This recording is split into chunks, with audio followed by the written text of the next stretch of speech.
Hey listeners, you are now tuned in to India, a series narrated and created by me, Donielle. Enjoy. It's 15 minutes before India's shift starts and she hasn't even left the house. She ran down her apartment stairs to her most prized possession, Mocha. Mocha is the most expensive toy India bought on her own. Brand new, zero down payment. Shout out to her once great credit score. India's shift started at 5, and no matter how hard she tries, she's always late. Probably because she always sparks up before she gets ready. The herbs calm her nerves before she deals with the no-tipping ingrates at her serving job. The guests piss her off, but not more than the employees. She started her car, and for the 5th time this week, the motherfucker act like it didn't feel like starting.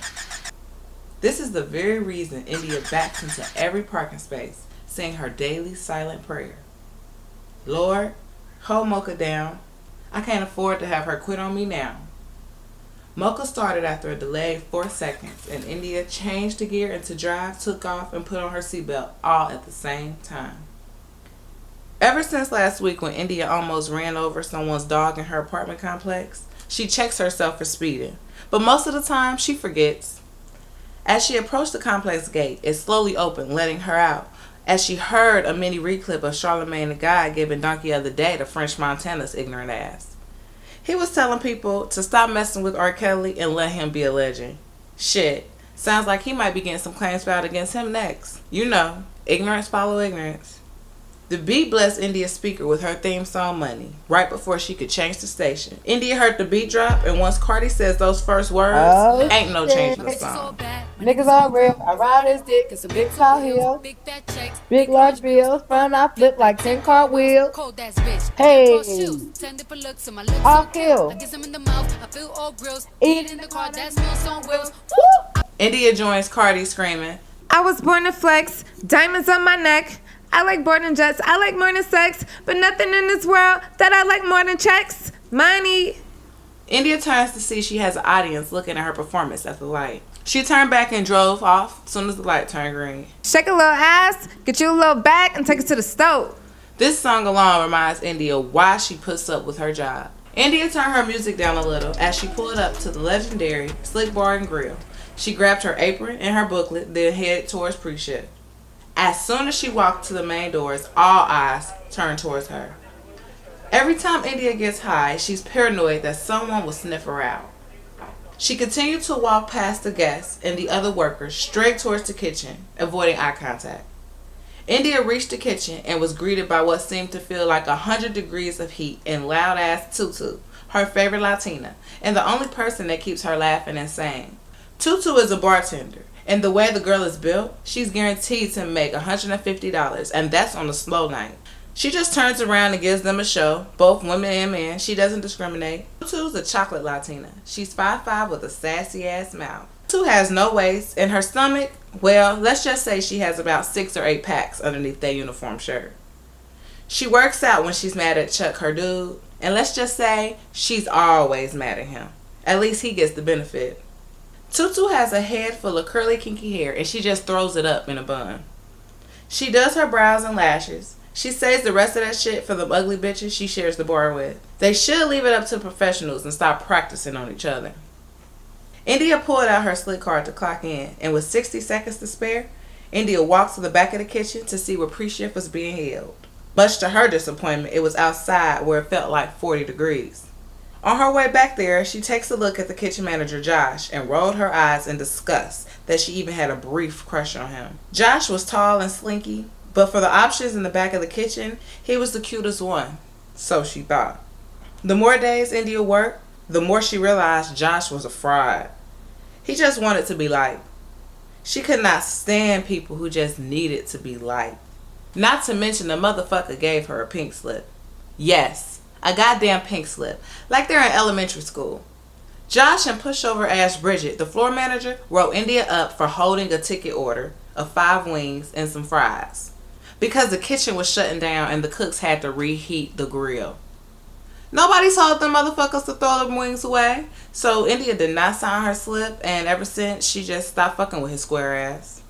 Also, he rolls his eyes like a female, so he wouldn't even lasted 1 day with India. She passed up some more servers and grabbed her phone to check it one last time before she put it away, and then ran smack into Tarzan. Tarzan? Yes, his mama really named him that. Really? Tarzan is one of the cooks. India had a crush on him too before she found out he was a super flirt. She thinks he's dating one of the hosts. One day, India was doing her side work, replacing the cups, and Tarzan just needed to pass her by. But instead of saying excuse me, he grabbed her waist and brushed his dick past her ass. Oh, hell no. That wasn't the first time he got a free touch of her ass either.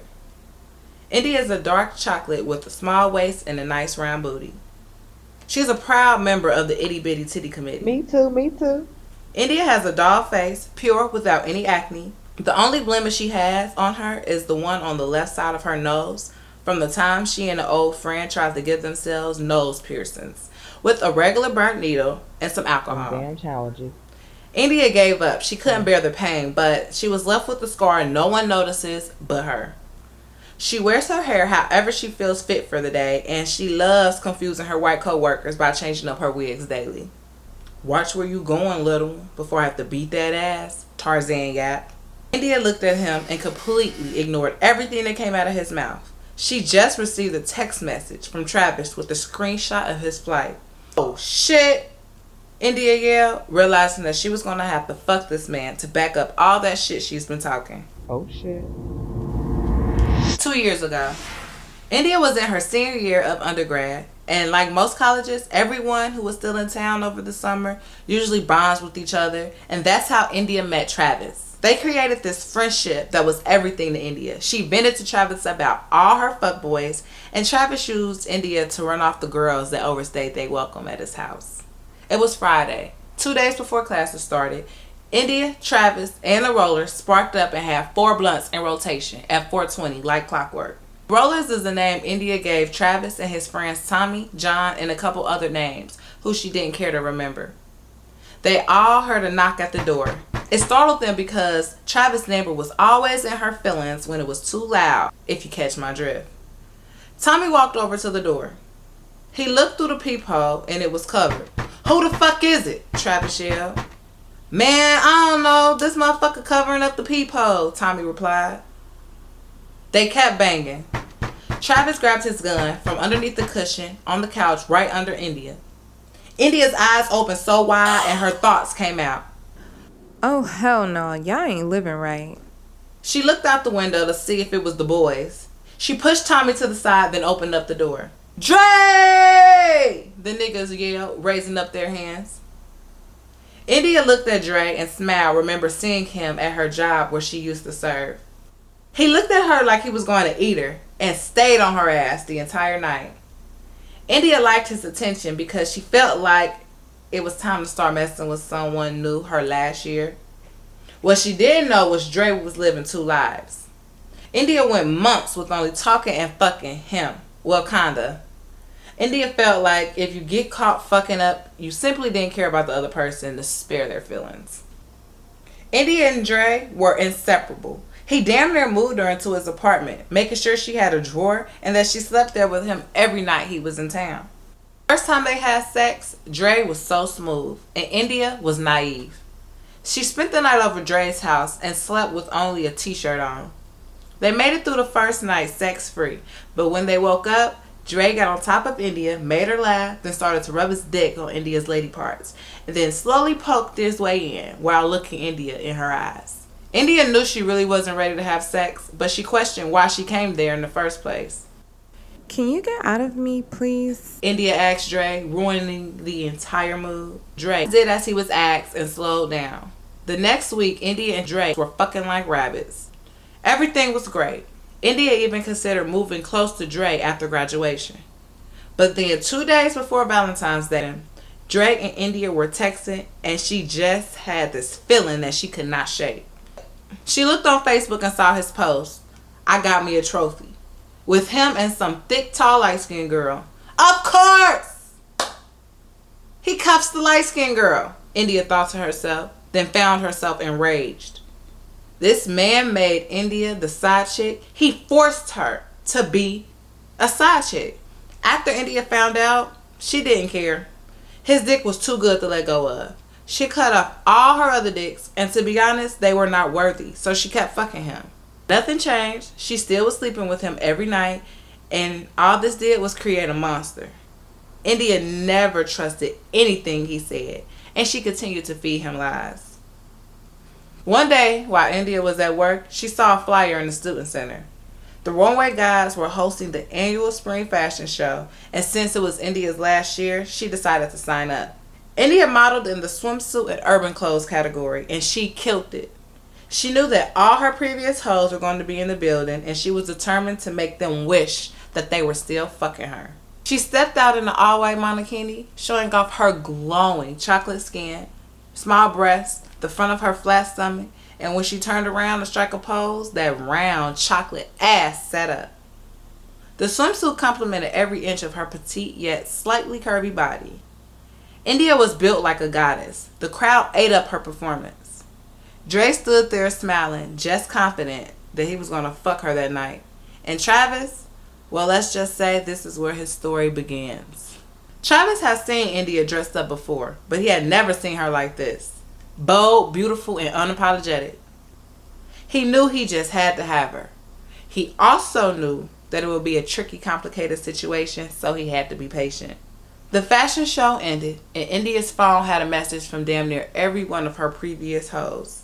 The first one being Dre. When she looked through all the messages, she noticed that she did not receive one from Body, her previous fling before Dre.